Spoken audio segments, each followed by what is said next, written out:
வீடு கூட்டுறதுக்கு பேர் பட்டு குஞ்சோன்னு சொல்லுவாங்க. அந்த மாதிரி தாங்க இந்த ஐஸ்வர்யாவே ஒரு கேடுகட்ட புத்தியில் வாழ்கிற ஒரு பொண்ணு. அவளுக்கு ஒரு நல்ல மனுஷன், நல்ல மனசுள்ள மனுஷனாக தான் இருந்தான். அதான் இவளுக்கு தான் கெடுத்ததுங்க.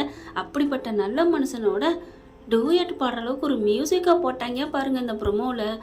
அப்பா, யாரெல்லாம் கொதிச்சிங்கன்னு கமெண்ட்ஸில் சொல்லிடுங்க ஃப்ரெண்ட்ஸ். கூடவே ஒரு லைக்கை தட்டி சப்ஸ்கிரைப் பண்ணிடுங்க. இப்போ ஐஸ்வர்யாவுக்கு ஒரே சந்தோஷம். ஹாப்பி பர்த்டே ஐஸ்வர்யான்னு சொல்லிட்டு ரோட்டோரத்தில் கடையில் அதுதான் திறந்துருக்குன்னு புடவை எடுத்து கொடுக்குறாரு. இந்த அம்மாவும் 100 ரூபாய்க்கு புடவை கேட்குது. அவர் வாங்கி கொடுக்குறாங்க. பெரிய பெரிய கடையெல்லாம் மூடி இருக்காங்க. வீட்டுக்கு வந்ததுக்கப்புறம் ரொம்ப சந்தோஷம். அப்படித்தான். இவன் நல்லவளா கெட்டவளா? நல்லவ இல்லவே இல்லைங்க, கிடையாது. ஏன்னா அவங்களோட ஹிஸ்ட்ரியெல்லாம் திறந்து பார்த்தா அப்படி பால் அடைஞ்ச பங்களா, பேய் பங்களான்னு சொல்லுவாங்கள்ல, அந்த மாதிரி தான் இருக்குது. பேய்க்கு கூட நல்ல மனசு இருக்குங்க. ஆனால் ஐஸ்வர்யா மாதிரி ஒரு கேவலமானவளுக்கு கோட்டைக்கிட்டு போய் புடவை வாங்கி கொடுத்து ஹாப்பி பர்த்டே சொல்கிறாரு. ஆனால் தமிழ்ச்செல்வி, உன்னதமான தங்க தமிழ்ச்செல்வி, நீ காதலிச்சு விழுந்து லவ் பண்ணி கல்யாணம் பண்ண உன் பொண்டாட்டி பிறந்த நாளுக்கு கருப்பு சொல்லி கெஞ்சி பிறந்த நாள் வாழ்த்துக்கள் அப்படிங்கிறாரு. எனக்குன்னா வந்துச்சு பாருங்க கோபம். சரி, அதை விடுங்க. அப்போ கதைக்கு காலை இல்லைல்ல, அப்புறம் ஓடணும்ல. இப்போ சந்தோஷத்தில் தூங்கி போகிறாங்க. இப்போ காலையில் பார்த்தா ஆன்ட்டின்னு ஓடி போய் கட்டி பிடிச்சிட்டு, எனக்கு சேது மாமா புடவை எடுத்து கொடுத்தாரு. என்னடி சொல்கிறேன்? ஆமாம், எல்லாத்தையும் இந்த சாவித்திரி அத்தையும் சாவித்திரி அம்மான்னு தான் சொல்லுது இந்த பிள்ளை. அவங்க சொன்னதுக்கப்புறம் என்னால் தாங்க முடியலையா, மாமா கிட்ட சொல்லி அழுதேன். பரவாயில்ல ஆண்டி, என் மேலே அவருக்கு பாசம் இருக்கு ஆண்டி. அவரே என்னை கூட்டிகிட்டு போய் கடை மூடி கிடக்குன்னு ரோட்டோர கடையாக பார்த்து எனக்கு வாங்கி கொடுத்துட்டாரு ஆண்டி. ரொம்ப மகிழ்ந்து சொல்ல, நான் தான் சொன்னனே, சேது உன் மனசுல இடம் பிடிப்பான், அவன் மனசுல நீ இடம் பிடிப்ப, கொஞ்சம் கொஞ்சமா அவனை நம்ம வழிக்கு கொண்டு வரணும்னு சொன்னேனேம்மா. ஆமா ஆண்டி, எனக்கு எவ்வளோ ஜாலியா இருக்கு தெரியுமா? ஐயோ, எனக்கு சந்தோஷமா இருக்கு. இப்போ என்ன பண்ணலாம்? இதை ஏதாவது சொல்லணுமே, சந்தோஷப்படுத்தணுமே, நான் எல்லாத்தையும் காமிக்கணுமே, எல்லாத்தையும் காமிக்குது. இங்க பாருங்க, என் மாமா எனக்கு புடவை எடுத்து கொடுத்தாரு. ஏய், அதான் நேத்தே சொல்லிட்டியே, நகை வாங்கி கொடுத்தான், புடவை வாங்கி கொடுத்தான்னு. அப்புறம் என்ன, அது வேற. இது நாங்கள் 2 பேரும் கடை வீதியில் போய் நாங்கள் வாங்கிட்டு வந்தோம் அப்படின்னு ஒரே குசி பண்ண, இவங்க என்ன பண்ணாங்க, அப்படியே வீடியோ எடுத்து, அம்மா இதை என்னம்மா பண்ணலாம், அந்த தமிழ்ச்செல்விக்கு போட்டு காமிச்சு வெறுப்பேற்றணுண்டி அப்படின்ட்டு தமிழ்ச்செல்விக்கு அந்த மெசேஜ் பண்ணி விடுதுங்க. அங்கே பார்க்குறாங்க, என்னது பார்த்தா இந்த பிள்ளை பீத்திக்கிட்டு இருக்கா ஐஸ்வர்யா. அதை பார்க்குறாங்க. இவளுக்கு வேற ஒரு இதுவும் இல்லை. இவளெல்லாம் நாங்கள் யார் பந்தியிலே உட்கார வைக்கல, ஏன் இப்படி படுத்தி எடுக்கிறாளுங்க அப்படின்னு நொந்துக்கிட்டு படுக்க. என்னம்மா அப்படின்னு கேட்குறாங்க. அவங்க அம்மா, ஒன்றிலம்மா அப்படின்னு படுக்குது. என்ன ஒன்றும் இல்லைன்னு சொல்கிறான்னு செல்லை எடுத்து பார்க்குறாங்க. அப்படியே வயிறு எரியுது. அம்மாச்சிட்ட போய் காமிக்குது, இங்கே பாருங்க அப்படின்னு சொல்ல, என்ன இவ இந்த மாதிரிலாம் பண்ணியிருக்கா அப்படின்ட்டு ரொம்ப ஃபீல் பண்ணுது தமிழ்ச்செல்வி. என்னதான் இருந்தாலும் அவளும் ஒரு பெண் தானுங்க. ஆனால் அவங்க இந்த மாதிரி ஏக்கத்தில் அழுகுறாங்களோ இல்லையோ, இப்படிலாம் போச்சே நம்ம வாழ்க்கை அப்படிங்கிற ஒரு கவலையில் ஃபீல் பண்ணி அழுகுறாங்க. அழுகலைன்னு சொல்லக்கூடாது, அழுகுறாங்கன்னு சொல்ல முடியாது. லைட்டாக அப்படி மனசும் கண்ணும் கலங்குது. இப்போ பாட்டி என்ன பண்ணுறாங்க, அந்த மெசேஜை கருப்புக்கு அனுப்புகிறாங்க. கருப்புக்கு அனுப்பி, ஏண்டா இங்கே பாடுறா என்னடா நடக்குதுங்க அப்படின்னு கேட்க, என்னம்மாச்சி பார்த்தில்ல, பாடுறா இதை பார்க்குறேன் அப்படின்னு பார்த்துட்டு, ஓ இது வீட்டில் இந்த மாதிரி பண்ணிக்கிட்டு இருந்துச்சு, என்னடா நடக்குது, அது ஏன்டா இங்கே எடுத்து அனுப்பி விட்றாளுங்க அப்படிங்கிற. சும்மாவே இருக்க மாட்டேங்குது இந்த சின்னம்மா, நான் என்னம்மாச்சி பண்ணுறது. அதோட இல்லைங்க, ஈஸ்வரி ஃபோனை பண்ணுது.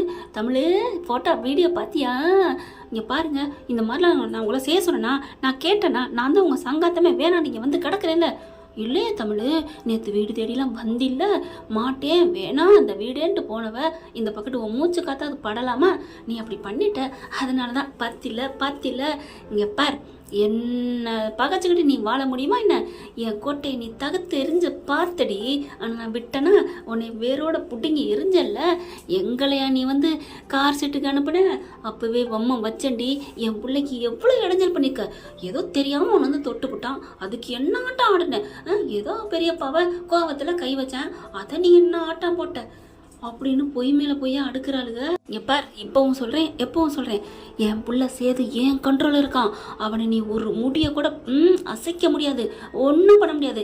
நீ இந்த புள்ளனால பார்த்துக்கிட்டு இருக்கியா, இன்னும் என்ன வேணாலும் பண்ண வேண்டி, அவன் உன் பக்கம் திரும்பி கூட பார்க்காத அளவுக்கு பண்ணுறேன் அப்படிங்கிற செம்ம கோவம் வருது. இங்கே பாருங்கள், நீங்கள் என்ன வேணாலும் பண்ணிக்கோங்க, இந்த மாதிரிலாம் பண்ணிட்டு இருந்தீங்க, நான் என்ன பண்ணுவேன்னு எனக்கே தெரியாது. என்னடி பண்ணுவேன், மிஞ்சி போனால் சேதுக்கிட்ட அடிதான் வாங்குவேன். அவன்கிட்டலாம் நீ ஐஸ் வச்சு நைஸ் வச்சுலாம் பேச தெரியாது, பேசவும் மாட்டேன், நீங்கள் தான் வீராப்பில் இருக்கவங்களாச்சே. ஆனால் அவன் என் பிள்ளைக்கு தாண்டி, அண்ணன் மகளுக்கு தாண்டி உன்னால் ஒன்றும் பண்ண முடியாது, மண்ணை தாண்டி கவ்வை வைடி போனேன் அப்படின்னு வைக்க, அப்போ தான் அம்மாச்சி அப்படின்னு கத்துது. பார்த்தா என்னடி ஆச்சு அப்படிங்கல, எனக்கு கோவமாக வருது அப்படிங்கல. சரி விடு, அந்த வீடியோ தானே நாங்களும் பார்த்தோம், பார்த்தீங்கள பாருங்க அப்படிங்கிறாங்க. ஏதோ அவளுக்கு தெரியாமல் பண்ணி அனுப்புகிறாளுங்க வைக்கிறாளுங்க, பண்ணுறாளுங்க வைக்கிறாள், இவரும் போயிட்டு தானே எல்லாம் எடுத்து கொடுத்துருக்காரு அப்படிங்கல. சரி விடுடி, இப்போ என்னடி பண்ண சொல்கிற, உங்ககிட்ட பேச வந்தா தான் நீ இப்படி திரும்பிக்கிற. நான் எப்போ திரும்பினேன், அவர் எப்போ பேச வந்தார் அப்போ பேச வந்தா திரும்பமா பேசுவாளா, அவள் பேச ரெடியாக இருக்காளா? ஏய் தமிழ், நீயா சொல்கிற, அவன் வந்தாத்தான் நீ 8 அடி தூரத்துக்கு போறிய, சும்மா பேசாதாமாச்சி. அவர் வந்தா ரூம்லேயே படுக்க வச்சிருக்கேன், வேற ஆளாக தான் படுக்க வைப்பேனா? சொல்லுங்க, என் பிள்ளைங்களுக்கு அப்பா, எனக்கு புருஷனோ இல்லையோ, என் பிள்ளைங்களுக்கு அப்பான்னா எனக்கு வேண்டியவரை தானே இருக்க முடியும், அதனால தானே வீட்டுக்குள்ளே விட்டேன். இதே வேற ஆள் வந்து என் பிள்ளைக்கு சொந்தம்னு ரூமுக்குள்ளே விடுவேனா? அப்போயே உங்களுக்கு புரியல? இது போதுமேடி அப்படின்னு மனசு நினச்சிட்டு, அதெல்லாம் சும்மா நீ வெட்டு, அவனை கண்டாலே எரிஞ்சு விடுற, அவனெல்லாம் நீ உன் பார்வைக்கு வளைய வைக்க முடியாது, அங்கே ஐஸ்வர்யா ஒருத்தி வளைச்சிக்கிட்டு இருக்கா, அம்மாச்சி போறியா என்ன அப்படின்ட்டு பார்க்குறாங்க. அப்போ கண்ணாடியில் போய் பார்த்துட்டு, ஏன்டி தமிழ்ச்செல்வி, உன் புருஷனை உன்னால் மயக்க முடியாதா? என்ன எல்லாரும் ஆளாளுக்கு எப்படி பேசுகிறாங்க அப்படின்னு நினச்சிட்டு இருக்காங்க. இங்கே பார்த்தா கருப்பு போயிட்டு சேது கூப்பிட்டு போகிறாரு, இங்கே மாப்பிள்ள அப்படின்னு கூப்பிட்டு போக, என்ன மாமா என்ன பாரியா அப்படின்னு வீடியோ காமிக்கிறாங்க. இது ஏன் இந்த பிள்ளை இப்படி பண்ணியிருக்கு, ஏன் வீடியோ எடுத்திருக்கு, உங்களுக்கெல்லாம் ஏன் அனுப்பிச்சிச்சு? எனக்கு அனுப்பிச்சிச்சு. யாருக்கு அனுப்பிச்சிச்சு தெரியுமா? இந்த வீடியோ பார்த்தா யார் வயிறு எறிவா சொல்லு, யார் எறிவா? தமிழ் தான் அப்படிங்கிறாங்க. கரெக்டு அப்படின்னா தமிழுக்கு அனுப்பிட்டாளவ? ஆமாம், இவ அனுப்புனாலோ இல்லை சின்னம்மா அனுப்பிச்சோ, பாவம் தெரியுமா, அவ்வளோ அழுகையான். நான் இப்போ அப்படியே ரொம்ப நொந்துக்கிட்டு, ஏன் இப்படி என் வாழ்க்கை நடக்கணும் அப்படியே குமுறி அழுகுதான் தெரியுமா அப்படி சொல்ல, ஏன் ஐயோ என்னம்மாம்மா ஏன் இப்படி பண்ணுறாளுங்க, எதுக்கு இப்படி பண்ணுறா? அவருக்கு ஒன்றுமே சொல்ல முடியல. என்ன மாப்பிள்ளை ரொம்ப தடுமாறுறான். மாப்பிள்ளை என்னையா? இளமாம்மா பாவம் தம்மாம்மா, அவள் பிறந்தநாளுக்கு போனாட்டி நான் என்னென்ன செஞ்சேன்னு தெரியுமா? ஐயோ அவளுக்கு இப்போ நான் ஒன்று கூட செய்யலையே, அதுவும் வாழ்த்து கூட நீ சொல்லி கண்டுக்காம சொன்னனே மாமா. ஏயா உன் தங்க குட்டியும் சிங்க குட்டியும் உங்க அம்மாவை பெத்து கொடுத்துருக்காயா? இந்த உலகத்திலே யாராலையும் இது நினைச்சாலும் நடக்கவே நடக்காதியா. உன்னை பெத்த அம்மா அங்கே பிறந்திருக்கு, அதுக்கெல்லாம் தமிழ்ச்செல்வி தானே காரணம். அந்த பிள்ளை பிறந்தாளுக்கு ஏதாவது வாங்கி கொடுத்தியா? பாவம் தானையா அப்படின்னு சொல்ல, மாமா வண்டி எடுங்க அப்படின்னு சொல்ல, எங்கேயா மாப்பிள்ள எடுங்க அப்படின்னு வேகமாக போகிறாங்க. போய் நின்றுட்டு தமிழை போய் கூப்பிட்டு வாங்க அப்படிங்கிறாங்க. என்னையா மாப்பிள்ள சொல்கிற? ஆமாம் கூட்டிகிட்டு வாங்க, நான் போய் கூப்பிடுங்க மாமா, இந்தா போகிறேன் அப்படின்னு ஓடுறாங்க. தமிழ் அப்படிங்கிறாரு. தமிழ்னோட என்னாச்சு, சீக்கிரம் வாயேன், என்ன அட வா காருக்குள்ள வா அப்படின்னு சொல்லி, காருக்கு வா வெளியில் வான்னு கூப்பிட, ஆனால் என்னன்னு சொல்லாமலே கூட்டுறாரு. அதுக்கேற்ற மாதிரியே இங்கே சேது மயங்கி கிடக்குறாரு. தமிழ்ச்செல்வி கதவை திறந்தோடனே சேது இப்படி மயங்கி கிடக்கிற பார்த்த உடனே என்னாச்சு அண்ணே என்னாச்சு இவருக்கு தெரியலம்மா, இங்கே வந்தேன் புள்ளைய பார்க்கணுன்னு ஆசையாக இருக்குன்னு சொன்னேன், அம்மாவை பார்க்கணுன்னு வந்து வண்டியை கூட நிப்பாட்டில் நெஞ்சு வலி வந்துருச்சு, துடிச்சிட்டான். ஐயோ என்னாச்சு அப்படிங்கல, அம்மா நீ பிடிச்சிக்கிறியா, நான் வண்டி விட்டு போகிறேன் அப்படின்னு சொல்லிட்டு, அப்போதான் அம்மாச்சி நீ புள்ளைய பார்த்துக்கங்க, நான் அவரோட போயிட்டு வரேன் அப்படின்னு சொல்லிட்டு கிளம்புறாங்க. அண்ணே வண்டி எடுனே, அவருக்கு என்னென்னாச்சு அப்படியே மூக்கில் கை வைக்கிறாங்க. அப்படியே ஒரு மாதிரியா இருக்காரு. இப்போ என்ன பண்ணுறது, இவரை பின்னாடி உட்கார வைப்போமா அப்படி சொல்ல, சரி மெல்ல தூக்குறாங்க. மெல்ல தூக்கி அப்படியே உட்கார வச்சு தமிழ்ச்செல்வியும் உட்காந்துக்கிறது. அண்ணே வண்டி எடுனே ஏத்தா தமிழ் நான் வரவா? கருப்பு பார்க்குறாரு அம்மாச்சி என்னல நடிப்பா, அத்தனையும் நடிப்பா, ஐயோ இப்போதான் உனக்கு சிவாஜி டைலாக் கேட்குதோ, போ மச்சி அப்படின்னு சொல்ல, ஐயோ அண்ணே எடுங்க வண்டியை அப்படின்னு சொல்ல, வண்டி எடுத்துட்டு ஆஸ்பத்திரிக்கு போகிறாங்க. போகும்போது என்ன பண்ணுறாங்க அப்படின்னு இருமுறாரு. கொஞ்சமாக மூச்சு விட வண்டி போயிட்டுருக்கல என்ன பண்ணுறாங்க, அத்தா தமிழ் நீ ஏதோ உதவி செய்வியத்தா, முதலுதவின்னு அதை பண்ணேன், நெஞ்ச பிடிச்சாப்புல என்னன்னு தெரியல, வாயு ஐட்டம் ஏதோ இந்த கேஸ் ஏதோ ஒன்று குடிச்சாரு, அதான் கேஸ் ட்ரபிள் ஆயிடுச்சு போல இருக்கே அப்படிங்கல. ஓ அப்படியா அப்படின்ட்டு என்ன பண்ணுறாங்க, சேது வந்து மடியில் படுக்க வச்சுட்டு கையை நெஞ்சிலே வச்சு எப்படியும் அமுக்குறாங்க. அமுக்குனா ஐயோ மாப்பிள்ள கண்ணத்துறையா அப்படின்னு மனசில் நினைக்கிறாரு. 2 செகண்டுக்கு ஒரு 5 நிமிஷத்துக்கு அப்புறம் ஓ அப்படின்னு மூச்சு வர்ற மாதிரி முழிக்கிறாரு. முழிச்சோடனே அப்படி திரும்பி பார்க்க ஒன்றும் இல்லையே அப்படிங்கிறாங்க. அடே அப்பா என்ன இந்த திடிக்கிறான் அப்படின்னு நினச்சி பார்க்குறாருங்க. அட ஆமாங்க, கண்ணை மூடி கிடக்கையில் அந்த புள்ள 1008 வேண்டுதல் வைக்குதுங்க. ஆத்தா முப்பாத்தா அவளே இவளே சீலக்காரி மந்த வெயில்ந்த கருப்பு, உங்களுக்கு காய்ச்சி கஞ்சி ஊத்துறேன், கறி கஞ்சி ஊத்துறேன், இவருக்கு ஒன்றும் எதுவும் ஆகக்கூடாது, என் பிள்ளைகளுக்கு அப்பாவுக்கு ஒன்றும் ஆகக்கூடாதுன்னு அந்த வேண்டுறாங்களா. அதெல்லாம் நினச்சி பார்த்துட்டு, ஏண்டி உனக்கு இம்மில் இவ்வளோ காதல் இருக்கா சே அப்படின்னு நினைக்கிறாங்க. இப்போ உங்களுக்கு ஒன்றும் பிரச்சனை இல்லையே, நல்லா தானே இருக்கீங்க? நல்லா இருக்கேன் தமிழ் அப்படிங்கிறாரு. அதுக்கப்புறம் மாமா இப்போ பரவாயில்ல, ஆஸ்பத்திரிக்கு வேணாம் சரியாயிரும் அப்படின்னு சொல்லிட்டு அவர் ஏதோ ஒன்று எடுத்து வாய்க்கில் போட்டுக்கிறாங்க. இப்போ சரியாயிரும். என்னன்னு தெரில, கொஞ்ச நாளாகவே இப்படி தான் இருக்குது தமிழ்.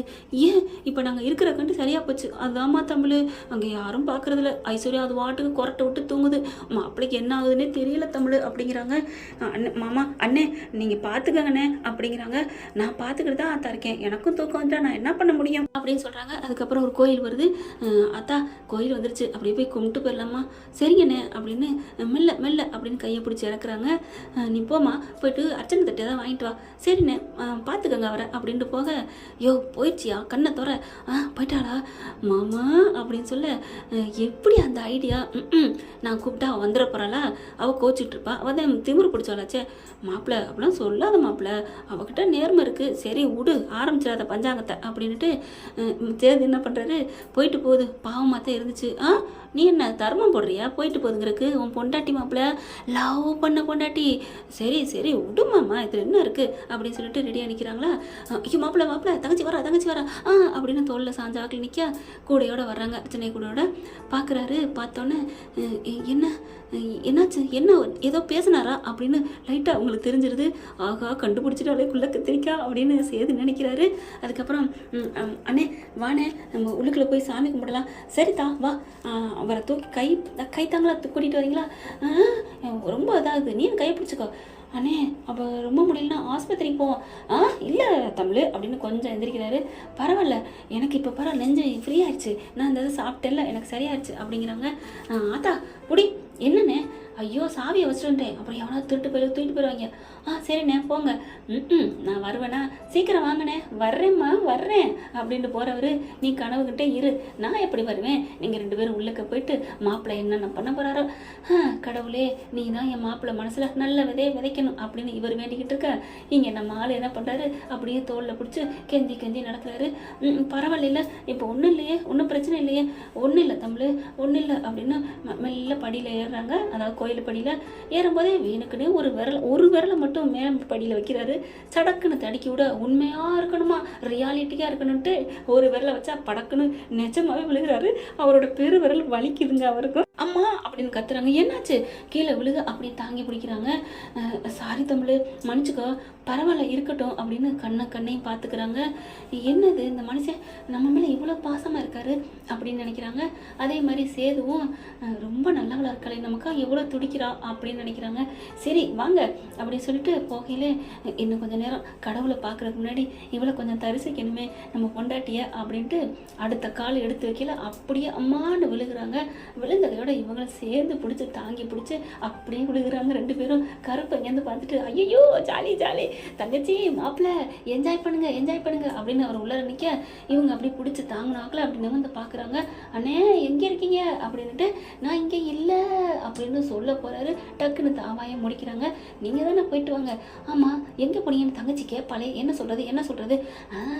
டயர் பஞ்சர்னு சொல்லிடுவோம், ஆளை கூட்டி வந்து வேலையை பார்த்தோன்னு சொல்லிடுவான். டே கருப்பு, காதலை சேர்த்து வைக்கிறக்காண்டி உனக்கு என்னென்னலாம் பொய் வருது. மனுஷங்களுக்கு காதல் வந்தால் தான் பொய் வரும்னு சொல்லுவாங்க, சேர்த்து வைக்கிற கூட பொய் வருது. பரவாயில்ல, நன்மை பைக்குன்னா பொய் சொல்லணும்னு வள்ளுவன் சொல்லியிருக்காருன்னு இவர் நினச்சிக்கிறாரு. இங்கே இவங்க பயங்கரமான டூயட்டில் இருக்க நிறைய பேர் ஓடி வந்து தூக்க வராங்க. என்னாச்சு அப்படின்ட்டு, ஒன்றும் இல்லை நான் பார்த்துக்கிறேன் அப்படின்ட்டு மெல்ல தூக்கி அப்படியே உட்கார வைக்கிறாங்க. ஒன்றும் இல்லையே அப்படின்னு தமிழ் சொல்லி கேட்க, பரவாயில்ல தமிழ் நெஞ்சு வலிக்கிற மாதிரி தான் இருக்குது, அப்போ ஆஸ்பத்திரிக்கு போகலாம், ஆனால் இப்போ கோயிலுக்கு போய் சாமி கும்பிட்றோமா அப்படிங்கிறாங்க. சரி வாங்க போவோம் அப்படின்னு மெல்ல கையை பிடிச்சி தூக்குறாங்க. ஆனாலும் பொதுக்குன்னு நம்ம தமிழ்ச்செல்வி மேலே தொப்புன்னு விழுகிறாருங்க. அப்படியே நெஞ்சை கட்டி பிடிச்சிக்கிறாரு. அவங்களால நடக்கவே முடியலை. மெல்ல, ஐயோ கருப்பண்ணே எங்கே? ஏன் தமிழ் நான் உனக்கு சுமையா தர்றேனா? சரி பரவாயில்ல என்னை உட்கார வச்சுட்டு போ. ஐயோ அப்படிலாம் இல்லைங்க, அப்படிலாம் ஒன்றும் இல்லை, வாங்க. அதை விட எனக்கு என்ன வேலை? உங்களுக்கு ஒன்றும் ஆகக்கூடாது, உங்களுக்கு உயிர் நல்லபடியாக இருக்கணும். உங்களுக்கு எதாவது ஆயிருந்தா என்ன ஆயிருக்கும்? என் பிள்ளைங்க ரெண்டுக்கும் இல்லை, நான் அதை சொல்லக்கூட மாட்டேன் அப்படின்னு துடிக்கிறத கண்ணால் பார்க்குறாருங்க. உதடு தான் பேசுது, ஆனால் அவர் கண்ணை பார்க்குறாரு. கண்ணை பார்த்து அன்பு வருது, ஆனால் அந்த உதடை பார்த்து காதல் எல்லாமே எதுக்கு வருது. அப்படியே கட்டி பிடிச்சி மெல்ல மெல்ல போகிறாங்க. என்ன ஃப்ரெண்ட், நேற்று சொன்னோம்ல 4 இடத்துக்கு போகிறாங்கன்னு, இப்போ ஒரு இடத்துக்கு வந்துட்டாங்க. இன்னும் மீதி 3 இடங்கள் இருக்கிறது. பார்க்கலாம் ஃப்ரெண்ட்ஸ், பொறுத்திருந்து. 3 இடம் இல்லைங்க, இன்னும் சொல்லப்போனால் 4 மறுபடியும் கூட வரும். நாளைக்கு பொறுத்திருந்து பார்க்கலாம். ஆனால் ஒரு அன்பு உறவு சொல்லியிருந்தாங்க எங்கே போகிறாங்கன்னு, அதை படித்தா நான் உண்மையிலே சிரிச்சிட்டேங்க. Thank you friends. இந்த வீடியோ உங்களுக்கு பிடிச்சிருந்தா தயவு செய்து லைக் பண்ணுங்க. இன்னும் அப்டேட்ஸ்க்காக சேனலை சப்ஸ்கிரைப் பண்ண மறக்காதீங்க. நம்ம கிட்ட இருக்க எல்லா சேனல்ஸோட லேட்டஸ்ட் வீடியோ அப்டேட்ஸ்க்காக மேல ரைட் சைடுல காட்டுற லிங்கை கிளிக் பண்ணி வாட்ஸ்அப் குரூப்ல ஜாயின் பண்ணுங்க. உங்களிடம் விடைபெறுவது நான் உங்கள் மெஹர்.